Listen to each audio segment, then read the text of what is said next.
I be tripping. We need I a be Virgil tripping. and we need a Dante. I vote not me.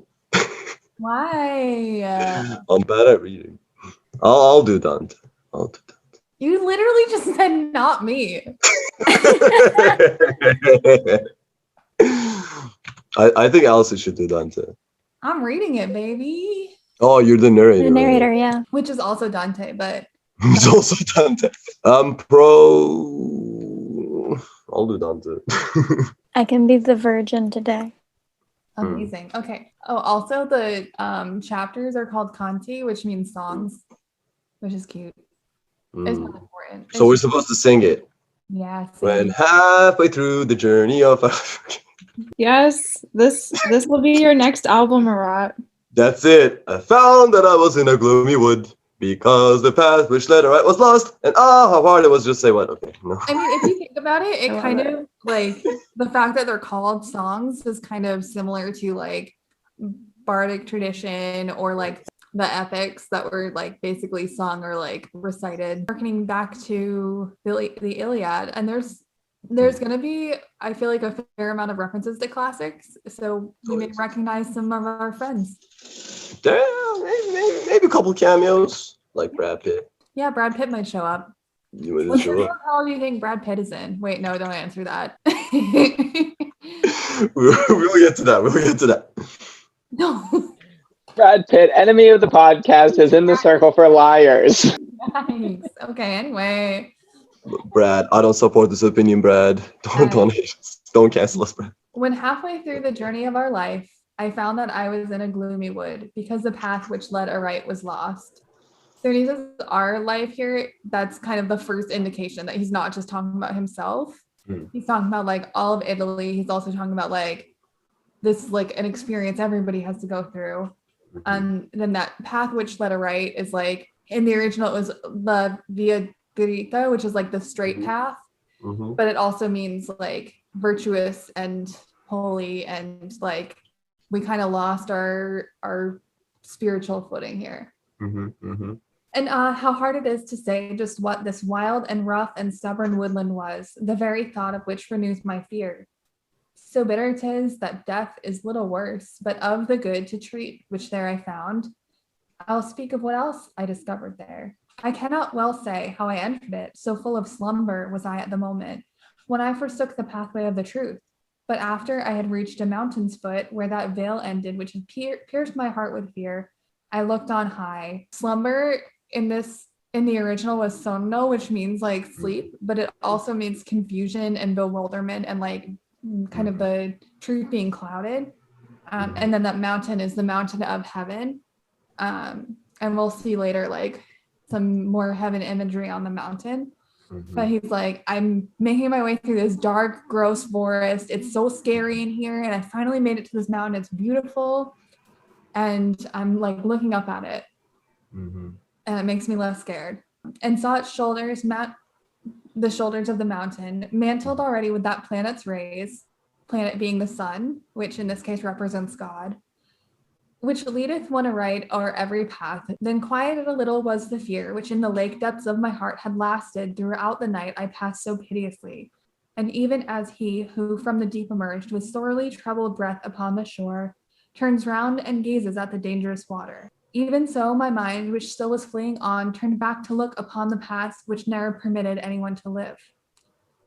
So there's important stuff in here too. So one less important but more wild thing is that when he talks about the lake depths of his heart, basically they were in kind of the humoral system, like there was blood and yellow bile and black bile and phlegm, and that was like their whole medical system. They thought that the heart literally just held a giant lake of blood, and that's where fear existed, in this lake of blood inside of your heart. And he who from the deep emerged, it's kind of referencing a shipwreck and indirectly referencing Aeneas, which kind of comes up later when we meet Virgil, but he's kind of comparing his journey through hell to Aeneas's journey, like emerging from his shipwreck and like going through the underworld. The paths which never permitted anyone to live. He's talking about the path through the woods, but he's also talking about life, because nobody gets through life alive. When I had somewhat eased my weary body o'er the lone slope, I so resumed my way, ere the lower was my steady foot. Then lo, not far from where the ascent began, a leopard, which exceeding light and swift, was covered over with a spotted hide, and from my presence did not move away. Nay, rather, she so hindered my advance that more than once I turned me to go back. Some time had now from early morn elapsed, and with those very stars the sun was rising, that in his escort were, when love divine in the beginning moved those beauteous things. I therefore had as cause for hoping well of that wild beast with gaily mottled skin, the hour of daytime, and the year's sweet season. But not so that I should fear the sight, when next appeared before me of a lion. Against me, this one seemed to be advancing, with head erect and with such raging hunger that even the air seemed terrified thereby, and of a she-wolf, which with every lust seemed in her leanness laden, and had caused many ere now to lead unhappy lives. The latter so oppressed me with the fear that issued from her aspect that I lost the hope I had of winning to the top. So basically, he sees this mountain. He's like, wow, this is way there in the creepy woods that I was just in. I'm going to climb this mountain. And he starts climbing the mountain. And he's like, I'm going to make it to the top where it's beautiful and safe and holy and virtuous. And before he even gets far at all, this leopard shows up. In the original is Lonza, which they're like not actually sure if that's a leopard or if it's like a leopard mixed with a lion or what the actual animal was. Hotly debated. But the leopard represents lust. Also, the leopard represents malice and fraud. And so they all kind of represent different things that have basically turned Italy's course in history away from the light of God. So he's like climbing up the mountain. This leopard shows up. He's like, oh shit, not that way. I can't go through this leopard. So he keeps going a different way. And he's like, well, the sun is up there. The sun's coming out. It's springtime. And that's the first inkling that we get that this is happening near Easter. And this leopard is probably going to go away because it's so nice out and it's sunny and it's going to like go back into its dark hole. And he starts moving forward. And then this lion appears. And the lion represents pride, violence, ambition, a lot of the other things that were plaguing the country. And before he even takes steps away from the lion, there's this she-wolf, which represents avarice and jealousy and a lot of the sort of like impotent, like powerless sins. And so all of these animals are like so scary. And he's like, I can't get up that way. There are all these things that are tripping me up. I can't make it any closer to God. I can't make it any closer to virtuousness because all these animals are in the way and they're going to eat me. And such as he is, who is glad to gain, and who, when times arrive that make him lose, weeps and is saddened in his every thought. So like Dante thought that they were good by kicking out the Ghibellines, but then he got kicked out too, and then he was sad because he thought that they had a chance, but no. Such did that peaceless animal make me, which, against me coming, pushed me step by step back to the place where silence is the sun. While toward the lowland I was falling fast, the sight of one was offered to mine eyes, who seemed, through long continued silence, weak. When him in that vast wilderness I saw, Have pity on me, I cried out to him. whatever thou be, or shade, or very man. Not man. He answered. I was once a man, and both my parents were of Lombardy, and Mantuans with respect to fatherland. Neath Julius was I born, though somewhat late, and under good Augustus's rule I lived in Rome, in days of false and lying gods. I was a poet, and of that just man Anchises' son I sang, who came from Troy, after proud Ilion had been consumed. But thou, to such sore trouble why return? Why climbst thou not the mountain of delight, which is of every joy the source and cause? So Art thou that So Virgil's here basically saying like, well, I can't go to heaven because I was born in the days of the false and lying gods, which in Dante's time they thought were just demons. They thought like the Greek and Roman gods were demons trying to pull people away from God's light. He's like, well, I can't go to heaven. Why aren't you going to heaven?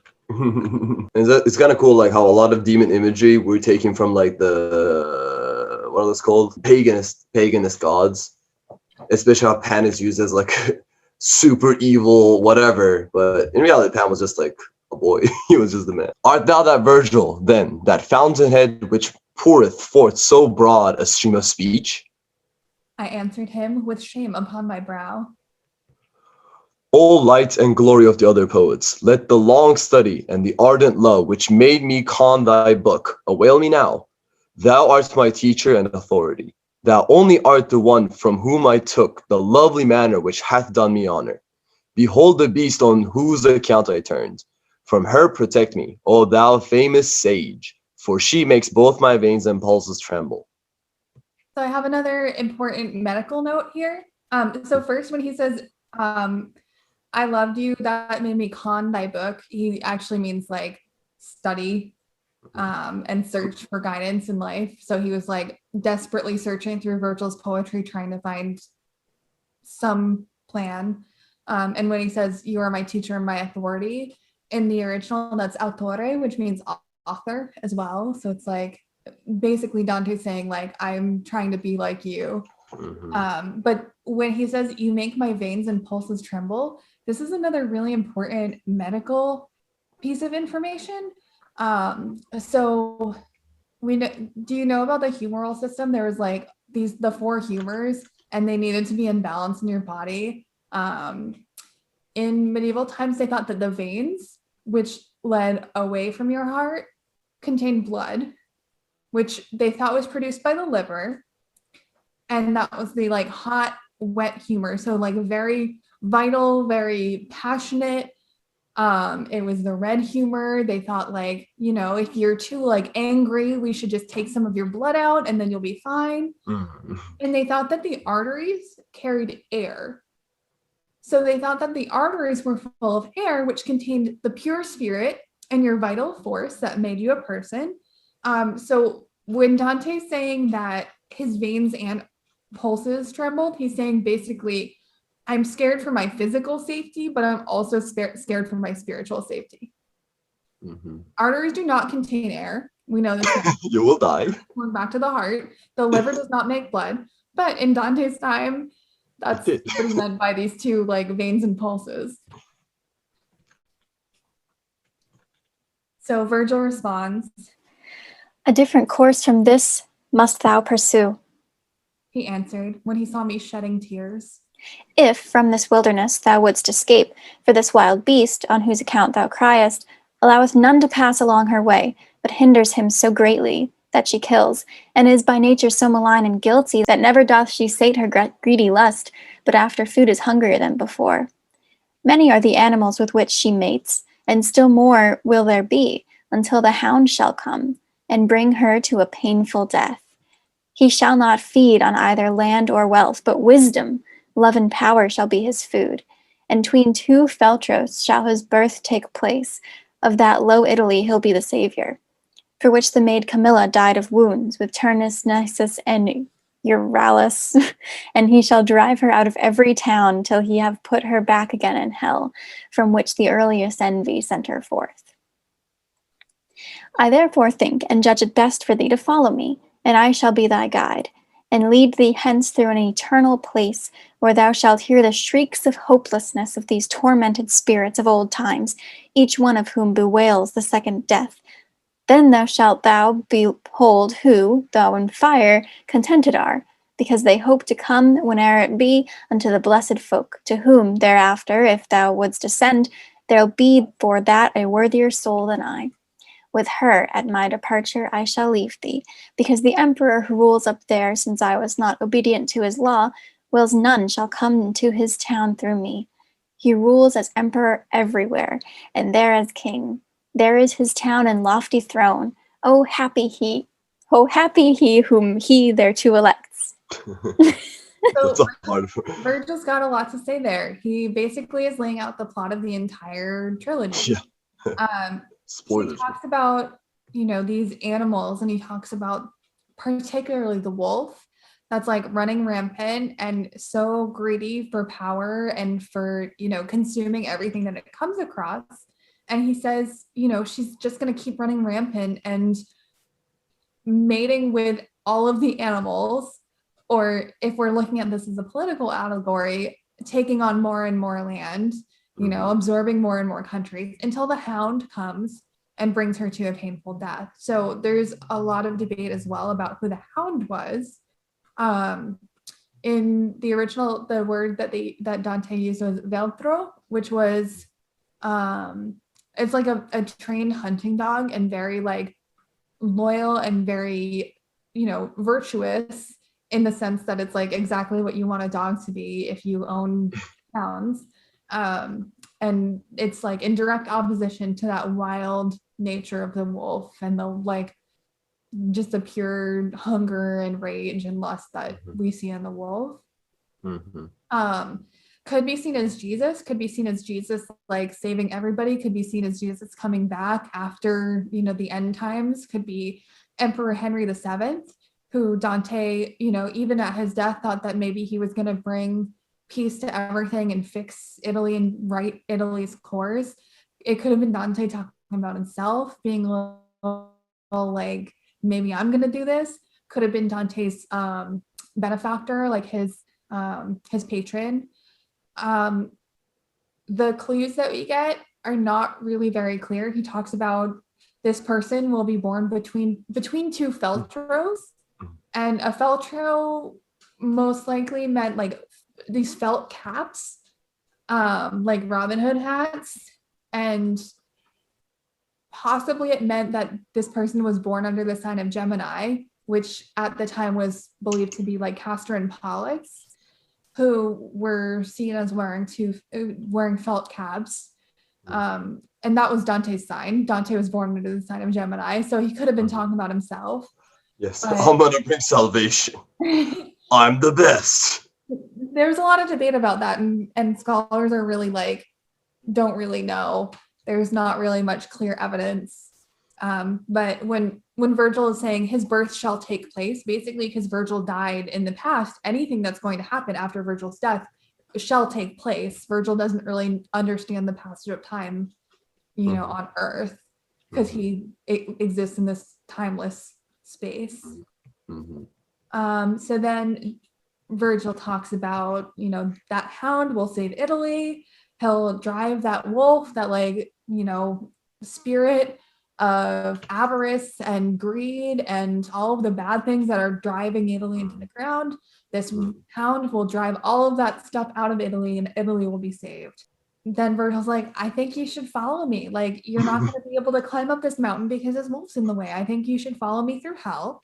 After we go through hell, that second death where all of these sinners have died once already, and now they're just like hanging out being tormented eternally, and it's like they're constantly dying.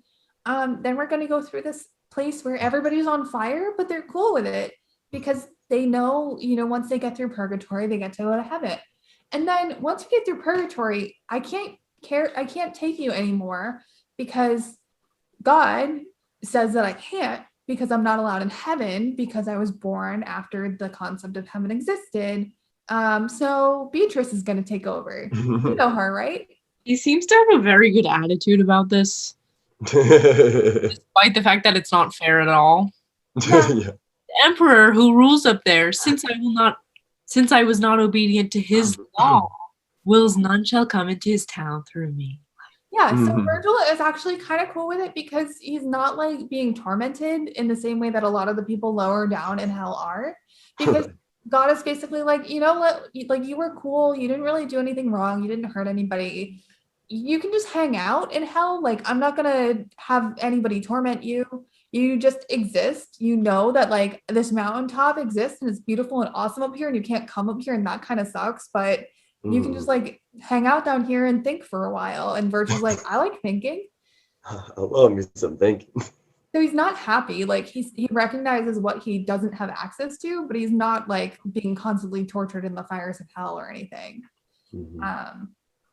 And it's interesting because he talks about like God up there on his mountaintop, he's the emperor of everything. He rules over everything, but up there, he's king up there and he rules over that land. So again, we kind of see this parallel between like God and the Holy Roman Emperor, where Dante's basically saying like, well, God rules over everything. He has spiritual power over everything, but he only has physical power over this land, and that's where his like light touches, and that's where things are good because he's there. So he's like, it's just interesting kind of seeing through Dante's eyes that those parallels. And so now Dante's going to respond to Virgil. Mhm. And I to him, O poet, I beseech thee, even by the god it was not thine to know. So may I from this ill and worse escape, conduct me thither where thou saidst just now, that I may see St. Peter's gate, and those whom thou describest as so whelmed with woe.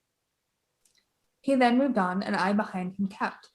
So Dante, basically, Virgil lays all of this out for him. He's like, okay, we're going to go through hell. We're going to go through purgatory. We're going to go to heaven. You're going to see Beatrice. Like, all this stuff is going to go on. Dante's like, Mhm. okay. Cool. All right, I can do that. He just rolls with it. And And that is that's the the first first- canto. It really lays out the entire book. Also, like, one thing I really like, Hamlet made a reference to this interaction. There was a belief that you had to speak to a ghost first before they approach you. And Dante engages Virgil first. And this was repeated in Hamlet when Hamlet engaged his father first. Even though others have seen it, it was Dante, not Dante, not Hamlet. Hamlet engages the ghost of his father. And that's when they have a conversation. I forgot exactly what the superstition around that is, but it becomes relevant later. It's reminiscent of "Don't move; they only see you if you move" in Jurassic Park. Actually, Yeah, in a weird way, yeah. They don't exist. Like, yo. Casual Dante reference in Velociraptors. Jurassic Park is based on the Inferno. do they spend 3 days on the island? I think they do. They spent 3 days on the island, bro. Whoa. Dinosaurs are a reference. Whoa. And the dinosaurs, like, reproductive abilities were reborn. And they They do only committed eat the the bad sin. guys, so they do have a sense of justice The there. sinners, yes, the sinners. Jeff Goldblum's Jesus. All right, never mind. I'm not going deep this hole.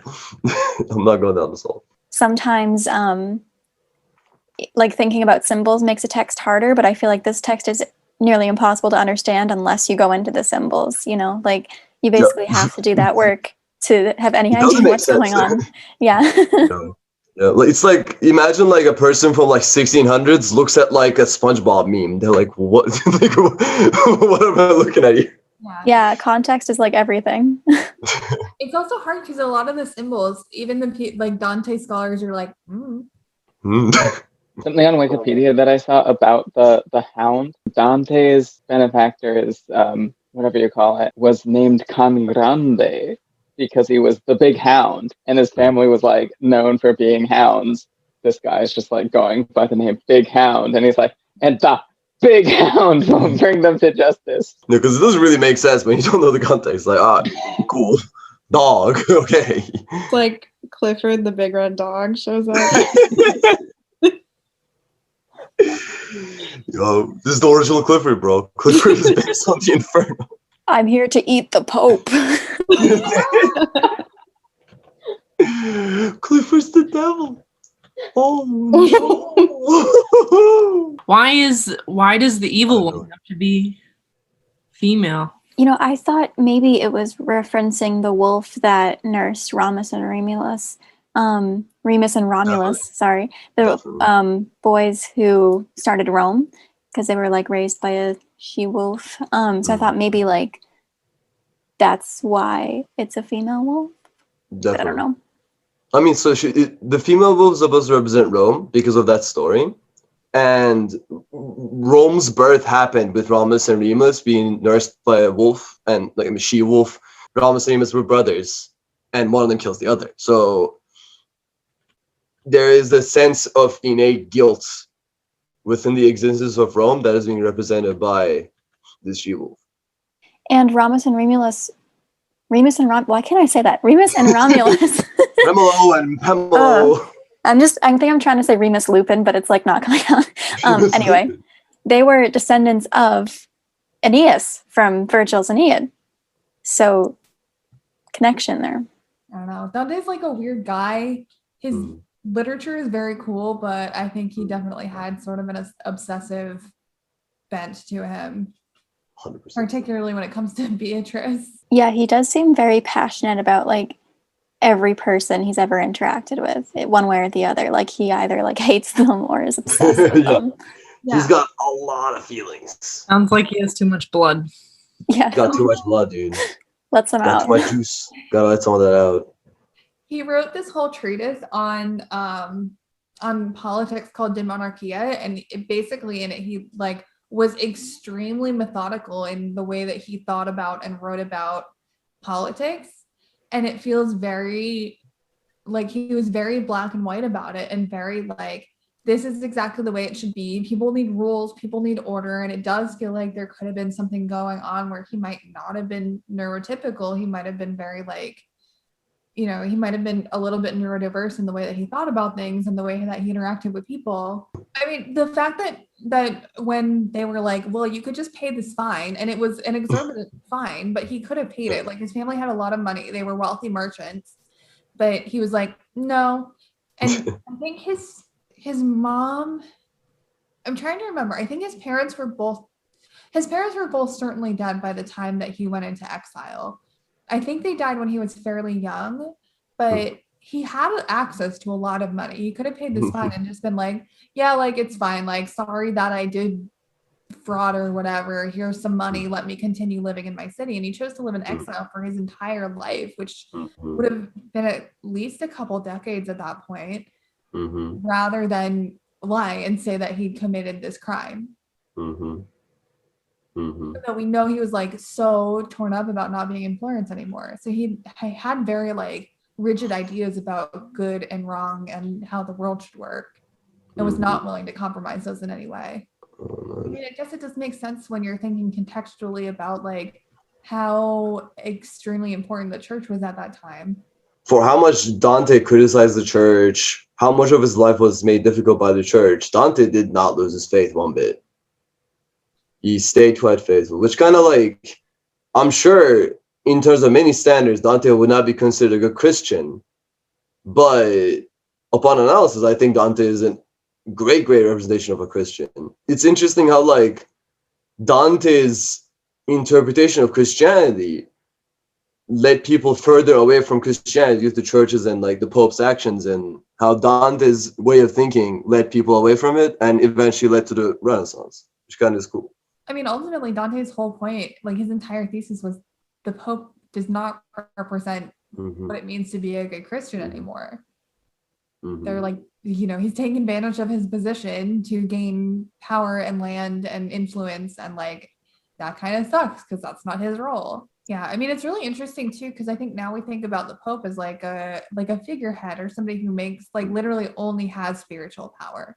But back then, the Pope like had a lot of power over people, especially. I mean, Pope had an army, bro. Pope had an army. Pope had a lot of money because he was basically like, pay me and you'll get into heaven. And everybody was like, so like, people were dying of the plague left and right. People were dying of all these different things. People could, like you could just like wake up one day and be murdered. And like everybody was so scared of going to hell that they would just pay the Pope like, thousands of dollars, millions of dollars so that they could get into heaven. And the Pope was like, yeah, sure, you can go to heaven. Give me some priceless art. Give me some statues. Give me some gold and jewels. And so the Pope had a lot of wealth and power. Here we are back at capitalism. When I was in a Shakespeare class, I learned that during Shakespeare's time, the Pope said basically, hey, if anyone manages to kill Queen Elizabeth, God will forgive you. He hates her. And so he basically sent the world's Catholics on a murder spree to kill Queen Elizabeth. Just because he didn't like what she was doing, because she kicked out a Catholic ruler when she's a Protestant when she became the queen. Oh my Lord. If you like this video, you will get into heaven.